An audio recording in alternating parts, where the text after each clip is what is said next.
Welcome back, guys, to CFL Central, CFL content for the fans, by the fans. And we have our Week 10 review here of CFL action.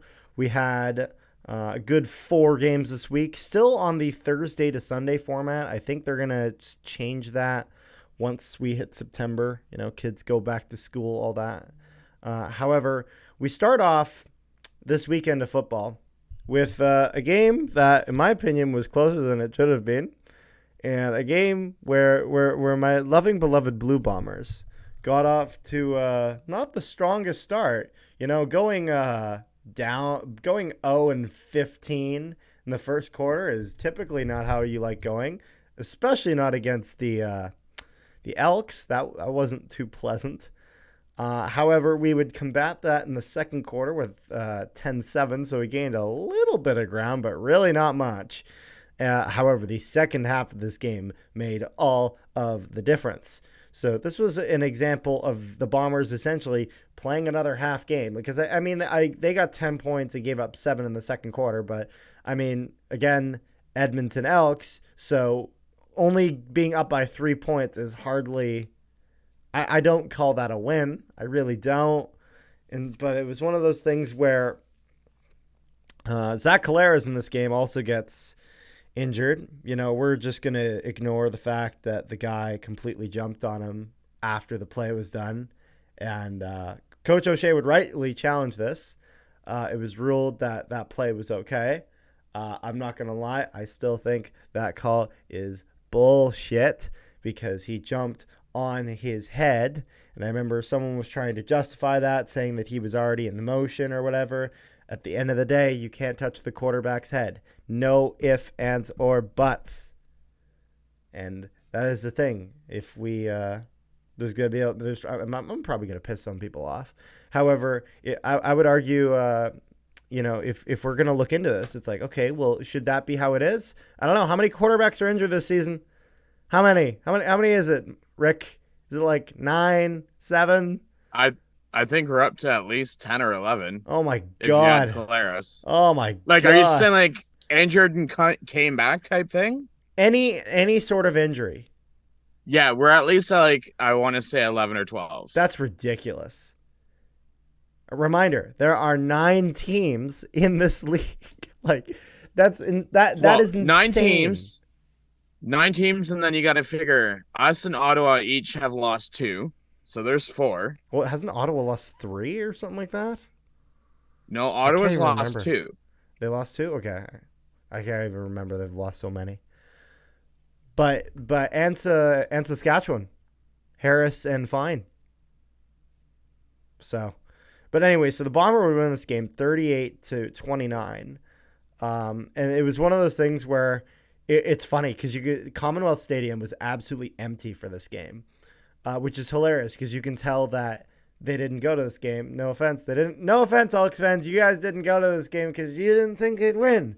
And they didn't win. However, I gotta say, for the fans in attendance who had that feeling they were gonna beat the Bombers just for Kenny Lawler and his one-handed catch to absolutely crush your dream. That was beautiful, beautiful fucking catch. And for Drew Brown to be haunting you in your nightmares is quite something. I am all about that Drew Brown crown, baby, and I'm absolutely loving it. And honestly, I'm excited to see a bit of Drew Brown because even though Collaros, I heard, he's kind of a maybe for this next game. I think it's best that Collaros sits this one out and we go to Drew Brown for a bit, as there's no real pressure on the Bombers right now. I mean, if you think about it, he hasn't practiced at all this week, so I don't even think that's even Yeah, in the he's just been question. shadowing, which is fine. You know, keep him moving and all that. Keep him out of contact. I don't know. With Collaros, it's like he's such a valuable asset, and the Bombers are in a good spot in the sense of there's pretty much no way the Bombers can miss the playoffs in any way. Like they may not end up first in the West. There's no way they miss the playoffs though. Yeah. So here's my theory, Yep. and I'm sure you have heard me say this multiple times. Mm-hmm.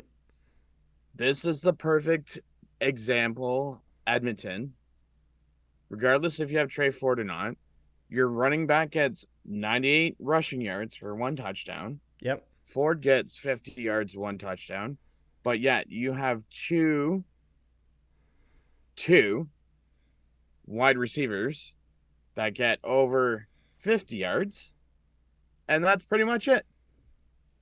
Yeah, no, they're not a ton of punching power. The And the main the thing is other that when it comes into clutch, the Edmonton Elks defense can't stop a fucking beach ball.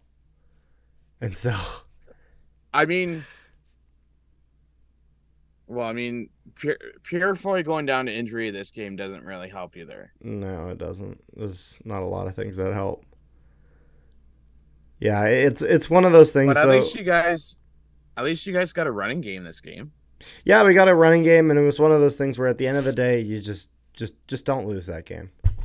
It's funny. It's one of those things where like I'm more worried about a game against Edmonton than I am against Montreal. Because if we lose to Montreal, it's like shit, we lost to Montreal. If we lose to Edmonton, We're not the laughing it's like stock of the whoa, like the stakes are a lot higher when playing the Elks because if you lose that game, oh boy, do you suck.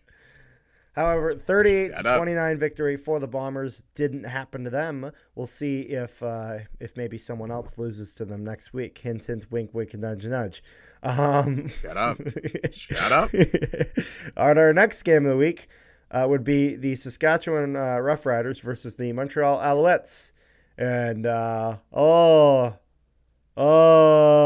Mason Fine goes down, and Saskatchewan has fucking nothing. They have nothing. This is, and it's not even, and Montreal's not amazing. Montreal, though, with this win, in my opinion, the Montreal Alouettes, with this win, have solidified their place as the number 2 team in the East this season. They have. To be honest with you, Yep. Fajardo didn't play, Mm-hmm. and even with them putting up 41 points, I'm still not pleased with this team. Because hold on. So what do you mean by not pleased? It depends what you mean by not pleased. Basically, this goes back to what I just said the previous game. Yep. 2 receivers over 50 yards pass receiving is not going to win you games. The only thing that really got them in this game, well, it's going to win you 3 games. rushing It's touchdowns. just not. It's going to win you games. It's not going to win you championships, though. Like that's the thing. When I look at this Alouettes roster, I don't see the drizzling shits. However, I see a team that is able to overperform to a certain aspect, that is able to play well, to win by about almost 30 points in a game, to blow a team out of the water. But a team that, when it comes to playoffs, when push comes to shove, and they have an opponent that's ready, that is well-rounded and whatnot, that is when the problems in this team will rear their ugly heads. One of those problems being the offensive line. But my whole thing is, Fletcher had 1 pass for 68 yards on a screen. Yep. Mac had 1 pass for 56 yards. That was it. They had no other passing. Yeah. Yeah, no, it seems. Basically, and what was their rushing game like? You had Fletcher with 73 yards.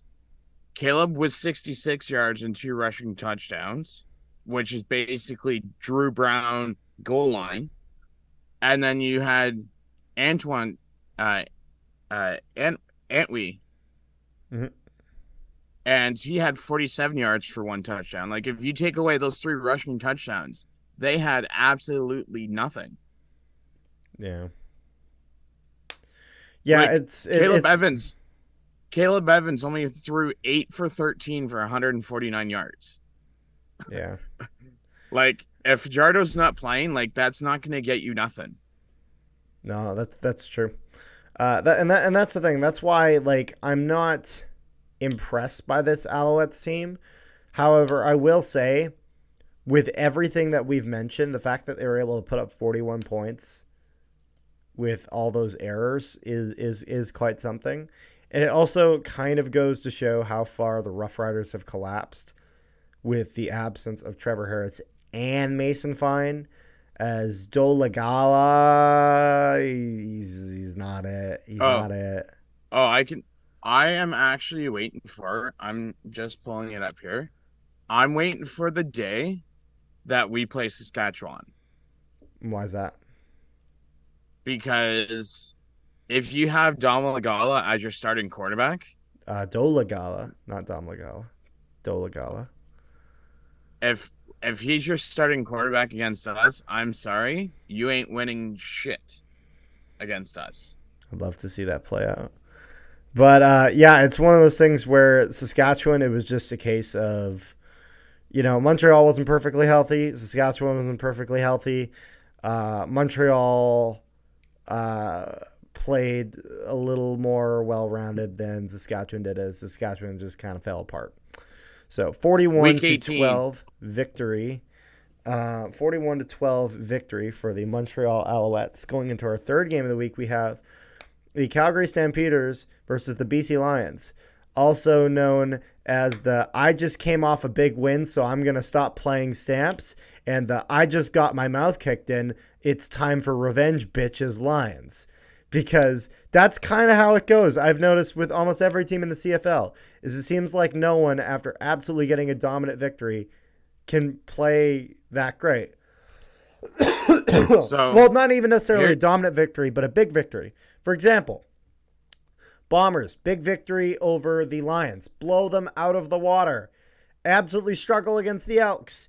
You have the Stamps. Hard fought game. They beat the Argonauts. Important game. They go to play the Lions, who are either a slightly better or slightly worse team, depending on who you're asking. And they lose by quite a bit. That magic kind of just faded off. And, like, it's one of those things where I'm not going to lie. This was a Jake Maier game I was not impressed by. We've had games where he's thrown over 300, 400 yards.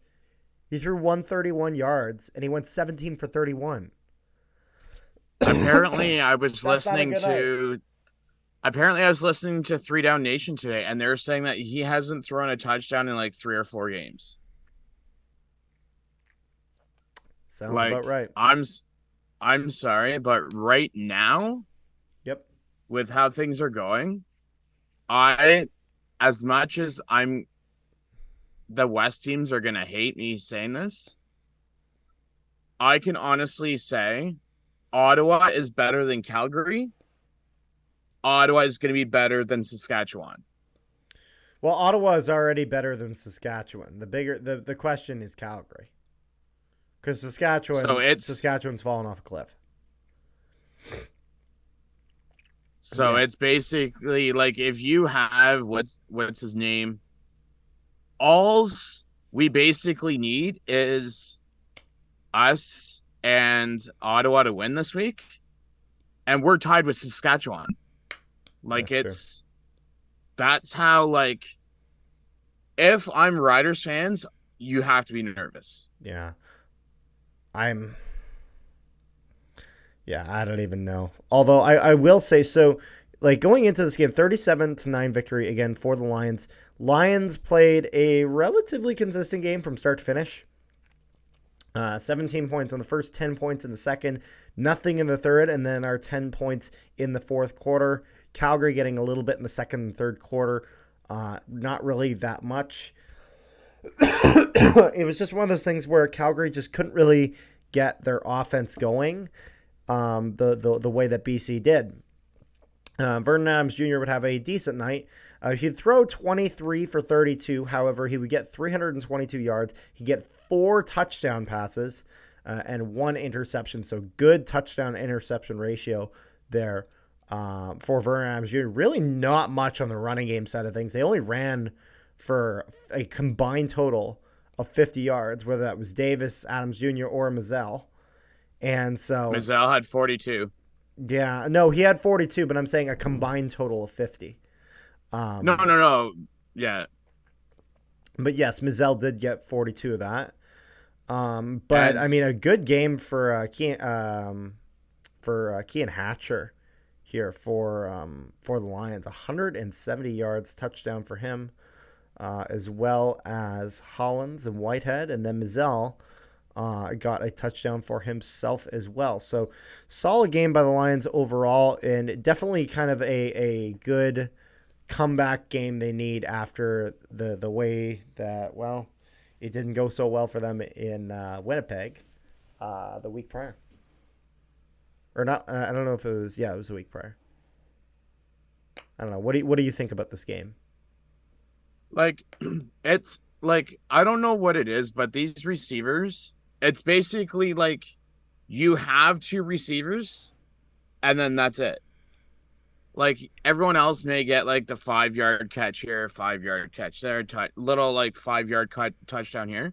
But again, this one here is a perfect example. You have two people that have over 50 yards, and that's it. Like all three of these games, they're not spreading the ball around whatsoever. Because I noticed that they use Rhymes whenever they can. Obviously, he wasn't playing this game. Yeah. Hatcher was being used. Hollins got used a bit more than I was expecting. No, Whitehead. but what I'm saying is Whitehead had 29, Cotty had 21, McInnes had 16. You're trying to tell me that you couldn't have thrown to those three more? Well, especially Whitehead. I mean, Whitehead is a guy you're paying like what, $200,000? I mean, Whitehead if you're gonna be paying Whitehead about $200,000, you're gonna be wanting more than 29 yards a game. That's what I'm saying. Yeah.